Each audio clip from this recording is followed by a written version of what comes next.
Why does God allow so much suffering in the world? It's one of those issues that none of us can hide from, none of us can escape.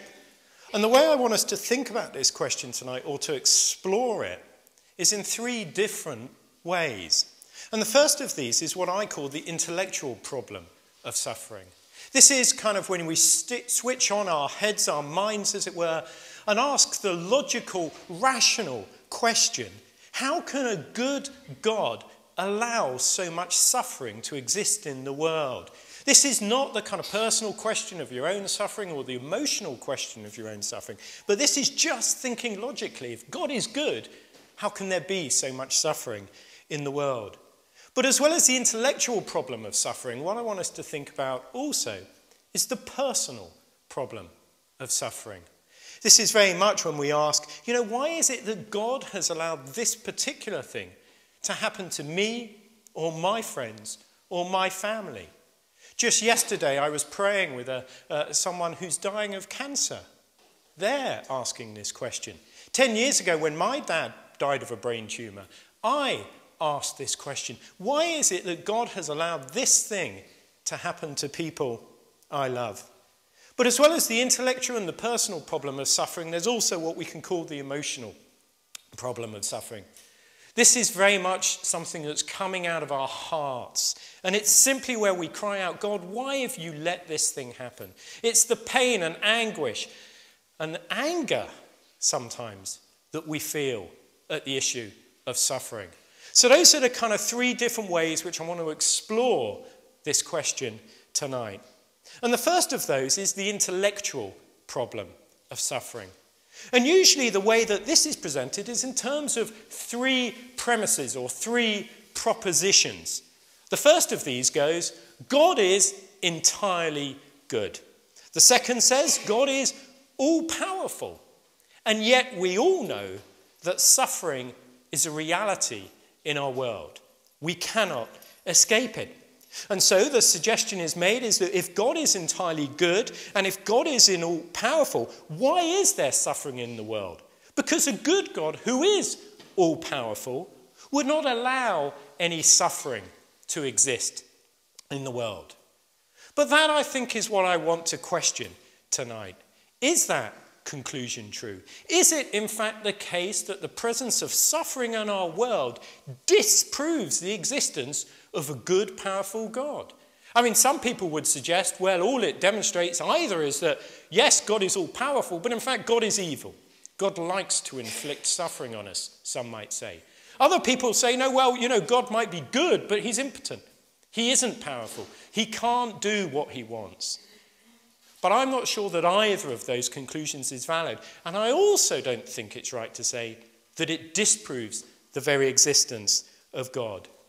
And so what I want us to think about is a little bit more carefully, a little bit more deeply, these propositions, these premises that we've got here.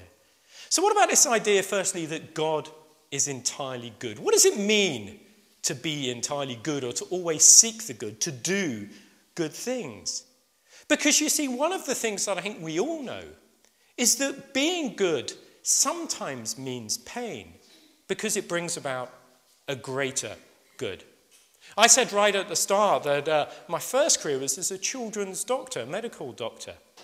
And on many, many occasions, I had to inflict some kind of painful procedure on a child, either setting a broken bone, stitching up a wound, giving injections, changing her dressings, which inflicted pain.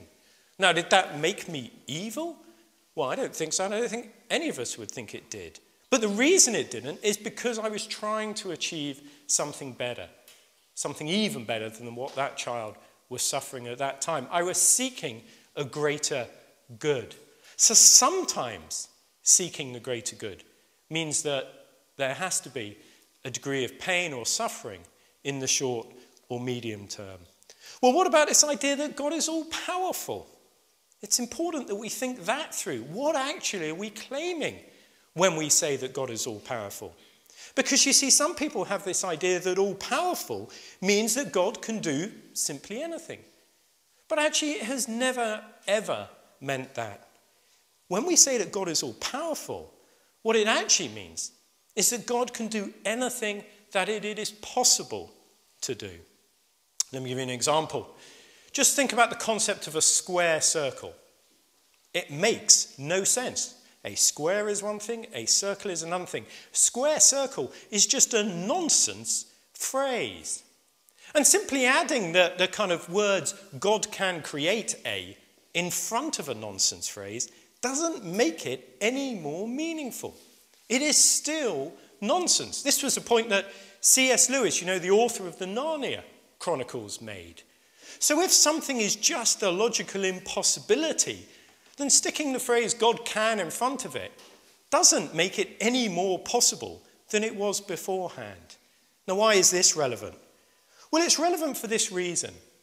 When God created the universe and when God created human beings, he had choices about what human beings were going to be like. And one of those choices that God had to make is, was he going to give humans freedom, free will, to do what they want to do? Or was he going to remove from them free will, create, as it were, simply robots who did whatever God said they did? Well, that was a choice God had.